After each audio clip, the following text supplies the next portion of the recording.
पहले तो सभी दर्शकों को अक्षरा सिंह की तरफ से प्रणाम है और छठ पूजा की ढेरों शुभकामनाएं। मैं ये कहना चाहती हूँ कि जिन जिन के घर में छठ हो रहा है वो भली भांति जानते हैं कि छठ पूजा का महत्व क्या है, और हम बिहारियों के लिए छठ पूजा बहुत ही बड़ा इमोशन है कि अब जितने बाहर बसे लोग हैं वो सब इस वक्त बिहार में नज़र आते हैं अपने अपने घरों में और छठ करते हैं।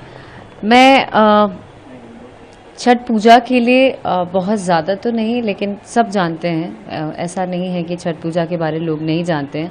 हाँ, अन्य लोग भी जो बाहर के लोग हैं, छठ पूजा हमें सिखाता है कि हम एक बराबर एक समान रूप से लोगों को देखें, लोगों को समझें और एक दूसरे के साथ एक दूसरे को जोड़ कर चलें। तो मुझे ऐसा लगता है कि ना सिर्फ छठ पूजा में, पूरे साल ही हमें एक दूसरे के साथ ऐसे रहना चाहिए और किसी से द्वेष, किसी से छल, ये सब नहीं करना चाहिए। आस्था का ये भी रहता है, जैसा कि आपने कहा कि तमाम जो लोग बाहर रहते हैं वो अपने घर को वापस आते हैं, सारी चीज़ें देखी जाती हैं। सबसे ज़्यादा जो मतलब कि आप जिसको रिलेट कर सकती हैं इस पर्व को लेकर के और जो महसूस करते हैं, क्या कहेंगे? छठ पूजा मैं बचपन से ही अपनी दादी और घर के अन्य लोगों को देखते आई हूँ, बड़ी बुआ। पर मैं वो उन गीतों को सुनते हुए बड़ी हुई, शारदा जी के गीतों को सुनते बड़ी हुई। मुझे लगता है कि इसका महत्व मुझे मेरी माँ से पता चला। घर में तो होता ही था, लेकिन एक बार एक शारदा जी का गीत है, चुगला करे चुगली बिलैया करे म्याऊं, तो ऐसा गीत बज रहा था पूरे अगल बगल, और मैं 5 साल की थी। मैं घर में उसका मजाक उड़ा रही थी।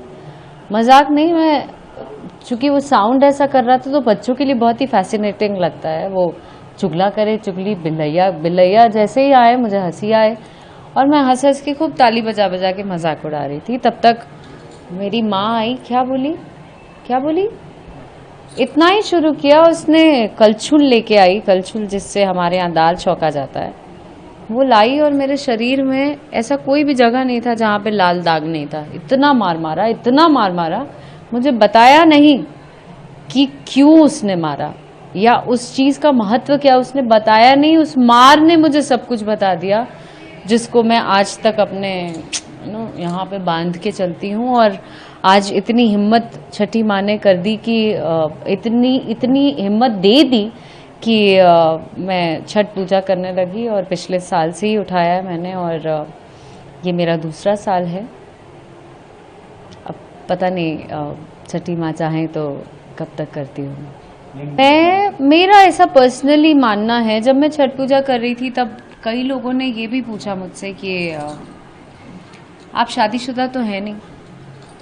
बाहर ही नहीं, मेरे घर वाले खुद पूछे कि आप शादीशुदा नहीं है तो आप कैसे छठ पूजा करोगे। मैंने बोला ओके, लड़के तो शादीशुदा नहीं है, फिर लड़के क्यों कर रहे हैं? क्या पूजा और आस्था किसी बंधन में बंधने के लिए तो नहीं है? मेरा ऐसा मानना है पर्सनली। मे भी लोग ऐसा कह सकते हैं कि मेरे फादर से भी बात हुई, बहुत लॉजिकली बात हुई। मैंने पापा से पूछा कि अच्छा ठीक है, लड़के क्यों कर रहे हैं पापा? अगर हम पूजा पर्टिकुलर कोई पूजा बनाया हो तो घर में पूजा भी हम इसलिए थोड़ा ना करते हैं कि आज मुझे बच्चा हो जाएगा, ओके ये पूजा करेंगे तो मुझे पति मिल जाएगा, ये पूजा करेंगे तो ये।